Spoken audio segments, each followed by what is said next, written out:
Exiled, alone, surrounded by sea and stone, John receives a vision that will shake the foundations of time. But before dragons rise, trumpets sound, or seals break, Revelation begins with something deeper, a revealing of Jesus Christ. Not the carpenter of Galilee, not the suffering servant, but the risen, reigning King. This is not a book of doom. It's a message of hope, a lifeline to a struggling church, a charge to stay faithful, and a glimpse of the glory that is to come. Revelation chapter 1 isn't just a beginning of prophecy, it's the unveiling of the one who stands at the center of it all. The revelation of Jesus Christ, the very first words of the final book in the Bible, are not about beasts or destruction, but about Jesus himself. This is not a book meant to confuse. It is an unveiling, a revealing. Given to John by God, through Jesus, by an angel, for the church, this message was urgent. Blessed is the one who reads aloud, and blessed are those who hear and take to heart what is written.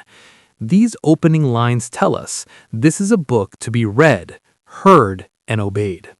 To the believers in Asia Minor, many facing persecution under Rome, this book was not distant prophecy. It was present hope. It was God speaking into their moment and ours. John writes to 7 churches, real communities in real cities, facing pressure, persecution, and spiritual compromise. He greets them with grace and peace from the Eternal One, the Spirit, and Jesus Christ. Jesus is introduced with royal titles: the faithful witness, the firstborn from the dead, the ruler of the kings of the earth. These weren't only theological claims, they were political. In a world where Caesar claimed absolute power, John declares that Christ reigns above all.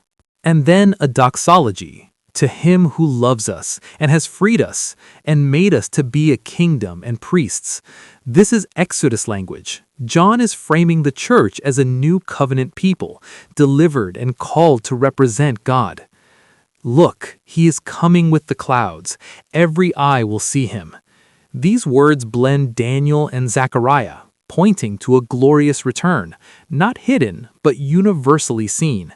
A king is coming, and all the tribes will mourn, because the world will realize who he truly is.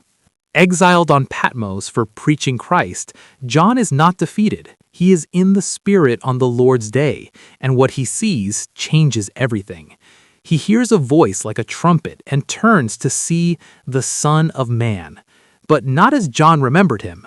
Eyes like fire, a robe of priestly majesty, a voice like rushing waters, a face shining like the sun. This is Jesus unveiled, glorified, risen, and reigning. In his hand 7 stars, angels or messengers of the 7 churches. He walks among 7 lampstands, the churches themselves. Christ is not distant. He is present, walking among his people. John falls at his feet, but Jesus touches him. Do not be afraid. I am the first and the last. I hold the keys of death and Hades.